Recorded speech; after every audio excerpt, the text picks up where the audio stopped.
എല്ലാവർക്കും ഡ്രാമ റിവ്യൂവിലെ പുതിയൊരു എപ്പിസോഡിലേക്ക് സ്വാഗതം. ഇന്നൊരു കൊറിയൻ ഡ്രാമയുടെ റിവ്യൂ ആണ് ഞാൻ ചെയ്യാൻ പോകുന്നത്.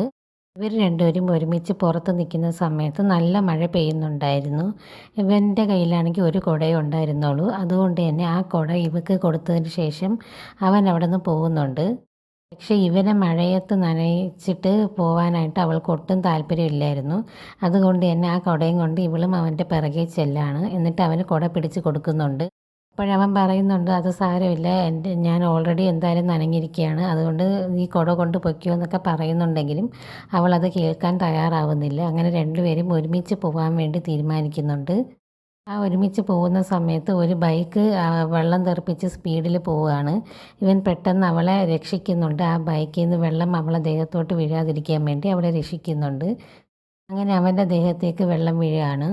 പിറ്റേ ദിവസം ആകുമ്പോൾ അവന് നല്ല രീതിയിൽ പനി ഉണ്ടാവുന്നുണ്ട്. അങ്ങനെ അവൻ ഹോസ്പിറ്റലൈസ്ഡ് ആവുന്നുണ്ട്.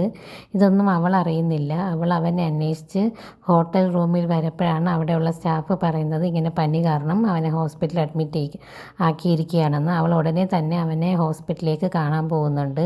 ആ സമയത്ത് അവൻ ട്രിപ്പിട്ട് അവിടെ കിടന്ന് ഉറങ്ങുന്നതാണ് അവൾ കാണുന്നത്. അങ്ങനെ ഇരിക്കുന്ന സമയത്ത് അവൾ അവൻ്റെ നെറ്റിയിൽ തൊട്ട് നോക്കുന്നുണ്ട് അവന് പനിയുണ്ടോ എന്നൊക്കെയുള്ളത്. ഇതൊരു ഫാൻറ്റസി ഡ്രാമയാണ് കേട്ടോ. ഒരു അനിമേഷനും എല്ലാം മിക്സ് ചെയ്തിട്ടുള്ളൊരു ഫാൻറ്റസി ഡ്രാമയാണ്. അപ്പോൾ അവനെ ഹോസ്പിറ്റലിൽ നിന്ന് വിസിറ്റ് ചെയ്തതിന് ശേഷം അവിടെ നിന്ന് പോകുമ്പോൾ ഇവൻ്റെ നെറ്റി അവൻ തൊട്ട് നോക്കുന്നുണ്ട്. ആ സമയത്ത് അവൻ്റെ നെറ്റിയിൽ നിന്നുണ്ടായിരുന്ന ആ ചുമന്ന കളറായിട്ടുള്ള ഒരു ലൈറ്റ് അവിടെ നിന്ന് അവൻ്റെ നെറ്റിയിൽ നിന്ന് ഇറങ്ങി പോവുകയാണ്. അതായത് അവൻ്റെ പനി അവിടെ നിന്ന് വിട്ടു പോവുകയാണ്. ആ ലൈറ്റ് വേറൊരു ലോകത്തേക്ക്, ഒരു അനിമേഷൻ വേൾഡിലേക്ക് പോവുകയാണ്.